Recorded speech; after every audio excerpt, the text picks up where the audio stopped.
a ler e a escrever, mas foi só na década de 60 que toda a população negra pôde estudar.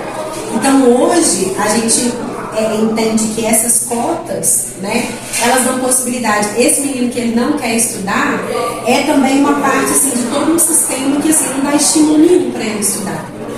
Né? Não falo da parte de vocês, professores, eu falo do sistema no maior mesmo, sabe? Porque o menino preto hoje, o que a gente muito ainda ouve? É a questão do futebol, né? Que aí ainda foi um lugar onde os homens pretos eles se tornaram prodígio, né? Eles se foram jogar futebol, mas a gente sabe que é 1 milhão.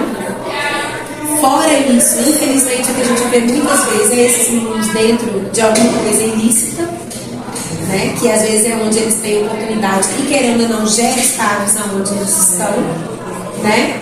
E em outras vezes a gente pensar assim, ó, não vou nem pensar em grandes profissões, mas padre preto, vocês conhecem muitos?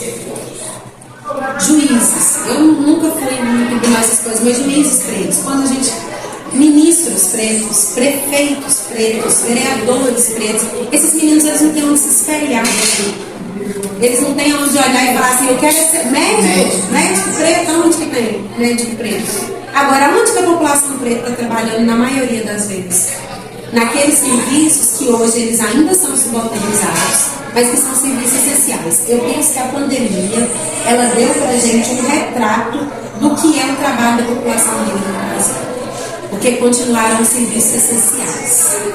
E aí, quem eram as pessoas que estavam levantando cedo e saindo de casa em plena pandemia para a gente poder ir na rua poder comprar as coisas? A escola fechou, sabe? Não podia entrar nem sair ninguém na cidade. E aí tinha dia de CPF para você poder sair. E aí, eu tinha o meu dia de CPF, então eu só podia sair naquele dia.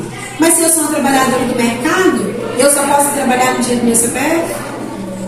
Uai, tem 4 final de CPF aqui, então todo mundo precisa sair no dia. Então a maioria da população que saiu para poder ir para os mercados, que se manteve ali naquela linha de risco, né, naquela linha de frente, foi a população preta, foi a população pobre, foi a população periférica. Então, assim, por mais que a gente tenha oportunidades, eu acho que isso tem avançado cada vez mais, essas oportunidades, elas ainda colocam grande parte da população preta em lugares que são colocados como menores, que são colocados como subalternizados. Dentro da escola a gente pode ver como é que é o status da direção, como é que é o status da impressão de quem. Independente de cor, como é que é esse status? Qual que é o status do professor e qual que é o status das pessoas que estão ali, que podem estar fazendo um canteiro de obras? Agora, quando a gente passa na rua, canteiro de obra, as pessoas que fazem isso, na minha família, as mulheres, todas elas trabalharam em casa de família. Então, assim, qual é ainda a cor dessas pessoas, a maioria, né, dessas pessoas? No IBGE esse ano, na pesquisa, até então a gente tinha uma maior parte da população que se declarava negra. Agora a maior parte da população se declarou parda. E a gente continua com a maior parte preta, né? Antes era preta e agora foi parda. Pretos e pardos formam, né, a categoria negros. A gente continua, né, com a maioria de população negra no Brasil, mas é maioria de número. Porque se fosse de fato uma maioria, a gente já ia ter presidente preto, a gente já ia ter mais gente preta ocupando espaço. E por que não ocupou? Aí que entra essa questão da estrutura. A estrutura que a gente vive hoje, ela é decorrente de todo esse período, de toda essa história. Por isso que a gente fala que existem pessoas racistas? Existem pessoas racistas. Existem instituições que são racistas? Existem instituições que são racistas. Porém, para além disso tudo, existe uma estrutura, a base.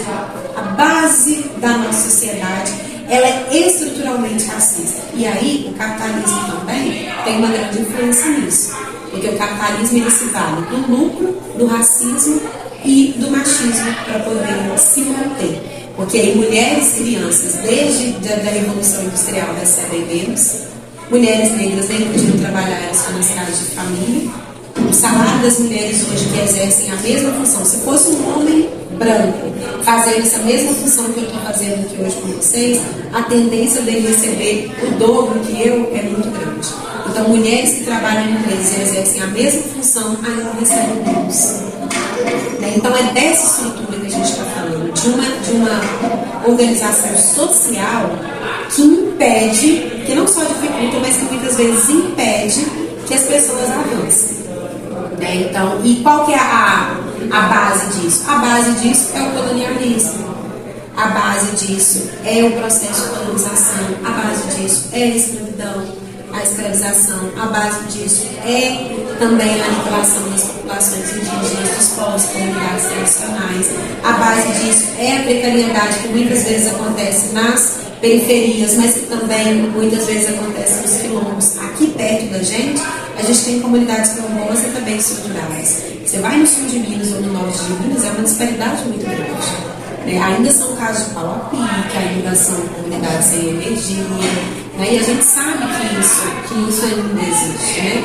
Então, quando a gente fala desse racismo estrutural, é nesse sentido, da gente compreender que a nossa construção, que a gente hoje chama de Brasil, essa nossa construção Brasil, ela traz na sua base essa ideia. O que é o racismo? O racismo, ele é a ideia, que ele vem nisso que você trouxe, é a ideia de que existe uma raça superior à outra. Isso é o racismo. Aí independe se é a raça preta ou não. Então eu posso achar isso de um japonês, eu posso achar isso de qualquer outra raça. Só que no nosso caso Brasil, quem que começou isso com a gente? Quem veio nos colonizar. Porque chegou e aí foi isso. Que nariz esquisito, que cor esquisito, que costume esquisito, que religião esquisito, sabe a mundo. Mas que povo esquisito. Olha que tem uma carta que foi mandada logo que foi. Eu não sei agora quem mandou a carta, eu esqueci quem mandou a carta, mas foi uma carta mandando para poder contar o que se estava vendo assim que se chegou no Brasil, e já tinham alguns negros presentes. E aí colocavam assim, que as pessoas, as palavras são fortes, que as pessoas indígenas, elas já eram estranhas, feias, horríveis.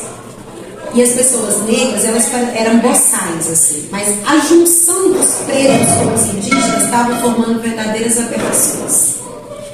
É uma carta que foi mandada para Portugal explicando o que se estava vendo. Então, no Brasil, nós também, que também compõe essa questão do racismo estrutural, nós tivemos políticas de branqueamento. Que aí já vai lá para o outro conceito que está aí também, que é o da branquitude. O que é essa política de branqueamento? Eu sou parte da colonização. Eu acho que vocês todos são uma aberração. Então, a partir de agora, eu vou branquear esse Brasil. E a campanha era essa. Na década de 60, nós tivemos uma campanha que foi considerada tem um termo, que é chamado de racismo científico, de eugenia. A gente fala muito da questão dos judeus, que realmente foi uma coisa horrível, mas nós também passamos por esse processo, mas não por aniquilação e morte.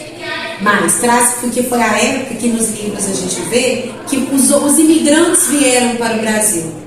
Não fala que esses imigrantes que estavam sendo trazidos para o Brasil eram prioritariamente pessoas brancas. Nos seus países, essas pessoas, na maioria das vezes, não eram pessoas poderosas e ricas e donas de nada.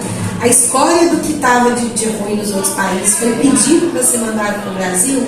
Para quê? Para que os brancos pudessem começassem a se casar com os pretos, para ver se diminuir a aberração que estava acontecendo, que era absurdo.